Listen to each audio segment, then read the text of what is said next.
अस्सलाम वालेकुम नाज़रीन, सिंध ऑनलाइन टीवी में भलीकार आवां मुमल पमर शामिल करूं था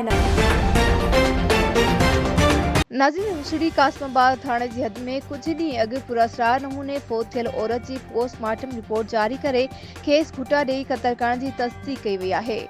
सिंध ऑनलाइन टीवी के रिपोर्टर मुख्तियार वको की खबर मूजिब हुसड़ी भरिसां ॻोठ हाजी पलियो खोसो के रहवासी मोहम्मद अशरफ खोसो की न्याणी 19 वरनि की नुसरत जैं शादी कासमाबाद अब्दुल्ला टाउन वासी अशरफ उमरानी से थियल हुई, जैं लाश पैंजे घर में मिलियो हो।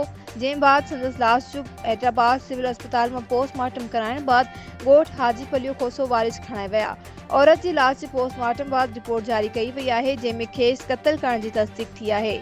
बे तरफ नारी के पी अशरफ खोसो और बेन एहतजाज कंदे मुजाहिरो कंदे इल्जाम हणंदे चयो है त मुंहिंजी न्याणी के मुंहिंजे नाठी अशरफ उमरानी, अब्दुर्रफ उमरानी, एजाज खोसो और संदस ज़ाल बानू गॾिजी हिकु राति जो 1 वॻे घुटा ॾेई क़त्ल करे असांखे 4 वॻे इतला कयो। असीं जीअं उते पहुतासीं त कासमाबाद पुलिस और एजाज खोसो मिली करे असांखे चयो त नारी खुदकुशी कई है।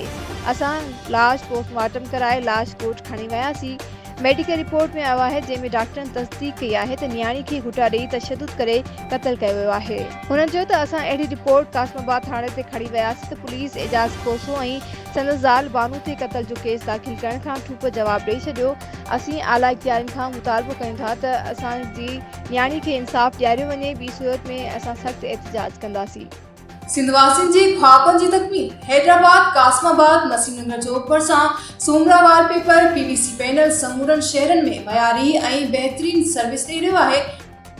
तो कोई देर न कयो, हाणे राब्तो कयो असांजी टीम सां जेका तव्हां जे हिक कॉल ते अव्हां वटि पहुचंदी, जेका बणाईंदी तव्हां जे घर के खूबसूरत और अव्हां जे ख्वाबन मुताबिक।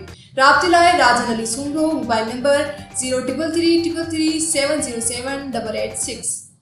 वधिक खबरुनि अपडेट्स के लिए ॾिसंदा रहो सिंध ऑनलाइन टीवी।